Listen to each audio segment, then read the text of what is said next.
எங்களது கூட்டமைப்பின் சார்பாக 10 அம்ச கோரிக்கைகளை வடித்தெடுத்து கடந்த 30/1/2024 அன்று தமிழகம் முழுவதும் அனைத்து மாவட்டங்களிலும் நடைபெற்ற ஆர்ப்பாட்டத்தின் வாயிலாக தமிழக அரசுக்கு தெரிவித்து எங்களை அழைத்து பேச வேண்டும் என்று நாங்கள் கோரிக்கை வைத்திருந்தோம்.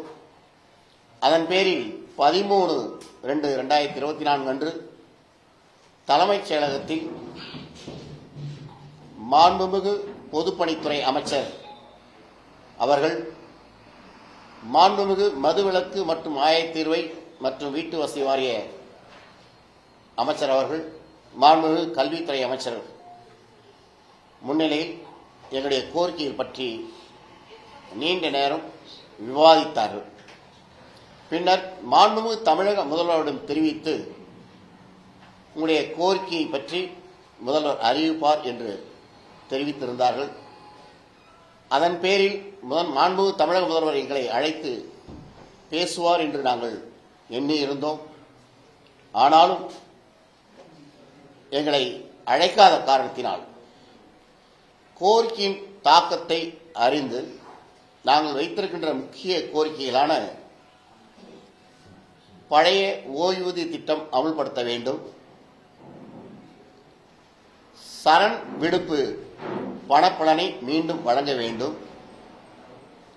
7வது ஊதிய குழு நிலுவைத் தொகை 21 மாதம் உடனடியாக வழங்க வேண்டும், தலைமைச் செயலகம் முதல் அனைத்து துறைகளிலும் காலியாக இருக்கின்ற அலுவலக உதவியாளர்கள் முதல் ஆசிரியர்கள் வரை அனைத்து பணியிடங்கள் சுமார் 5 லட்சம் காலியாக இருக்கின்றது. அனைத்து பணியிடங்களையும் தற்பொழுது தினக்கூலி பணியாளராக இருப்பவர்கள், தொகுப்பூதியத்திலே பணியாற்றுகின்றவர்கள், சிறப்பு காலமுறை ஊதியத்திலே பணியாற்றுகின்றவர்களை முன்னுரிமை அளித்து அந்த பணியிடத்தில் கொண்டு வர வேண்டும். அனைத்து துறையிலும் காலியாக உள்ள அலுவலர்கள், ஆசிரியர்கள், பட்டதாரி ஆசிரியர்கள் போன்ற அனைத்து பணியிடங்களையும் நிரப்ப வேண்டும்.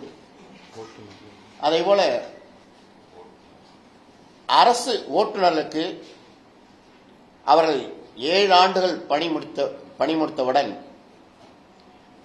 நிலை 3 படி அவர்களுக்கு பதவி உயர்வு வழங்க வேண்டும். அதே போலவே 14 வருடம் 20 வருடம் ஏற்றவாறு லெவல் 12, லெவல் 15, லெவல் 16 என்ற வகையில் பதவி உயர்வு வழங்க வேண்டும்.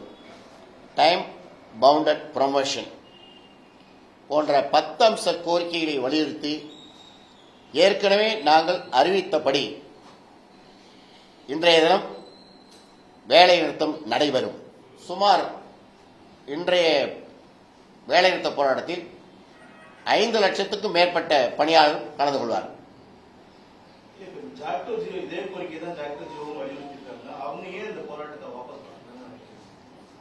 ஜெயக்டோஜியோ இன்னைக்கு மட்டும் இல்லை, நீங்க கடந்த காலத்தில் நீங்க பார்த்தீங்கன்னா 4 போராட்டங்கள் அறிவித்திருக்கிறார்கள். அந்த 4 போராட்டம் அறிவித்து ஊழியர் மத்தியிலே அவர்கள் வேகத்தை ஏற்படுத்தி வேகம் வந்தவுடன் அவர்கள் கோரிக்கையை பற்றி யோசிக்காமல் கடைசி நேரத்தில் வாபஸ் வாங்குவது இது வாடிக்கையாக இருக்கிறது.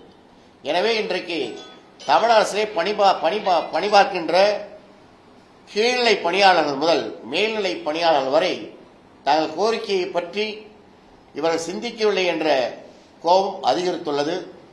அதனை அனைத்து நீங்க வாட்ஸ்அப் குழுக்கள் மூலமாகவும் ஆங்காங்கே பார்க்கக்கூடிய சூழல் இருக்கிறது.